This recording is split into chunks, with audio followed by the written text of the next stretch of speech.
Let's read the question, and question says that 184 gram ethyl alcohol is mixed with 72 gram of water. The ratio of mole fraction of alcohol to water आपसे पूछा हुआ है। तो चलो इस question के की कंसेप्ट के बारे में देखते हैं। तो इस क्वेश्चन का की कंसेप्ट है बेस्ड है मोल फ्रैक्शन पर। ठीक है, तो मोल फ्रैक्शन क्या होता है, इसको हम x से रिप्रेजेंट करते हैं। और अगर कोई कंपोनेंट बना हुआ है a प्लस बी से, तो मोल फ्रैक्शन ऑफ a होगा वो किसके इक्वल होगा, मोल ऑफ a अपॉन में टोटल मोल। ये रेशियो होता है mole of that component to the total moles in the solution. इसी तरीके से मोल फ्रैक्शन ऑफ बी निकालेंगे तो क्या आएगा, mole of B divide by mole of A plus mole of B. जैसे इस क्वेश्चन में जो सॉल्यूशन बना हुआ है वो बना हुआ है इथाइल अल्कोहल CH3CH2OH और प्लस में वाटर का मिक्सचर है।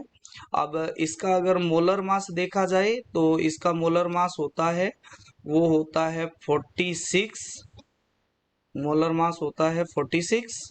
और अगर वाटर का मोलर मास देखा जाए तो वो होता है 18। और इनकी ग्राम में अमाउंट दी हुई है 184 ग्राम है वो इथाइल अल्कोहल का है और 72 ग्राम है वो किसका है, वाटर का है।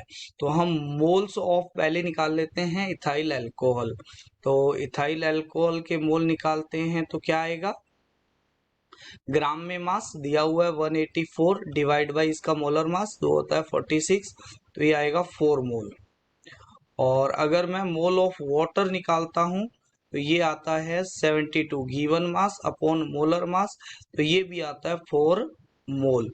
अगर हम बात करते हैं मोल फ्रैक्शन की बारे में बात करते हैं, यहाँ पर किसका मोल फ्रैक्शन, हम अल्कोहल का mole fraction of alcohol, ethyl alcohol की बात कर रहे हैं।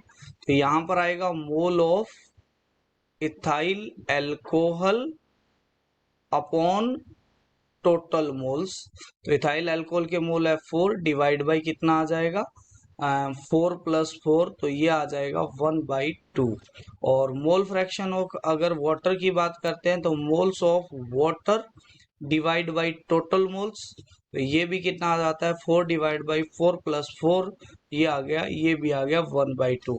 अब आपको रेशियो निकालना है यहाँ पर, तो रेशियो क्या आ जाएगा, mole fraction of ethyl alcohol ratio mole fraction of water, तो ये आ जाएगा 1/2 रेशियो 1/2, वो किसके इक्वल आता है, 1:1 के इक्वल आता है। तो this is your answer, D is the correct answer. I hope you understand it well. Thank you.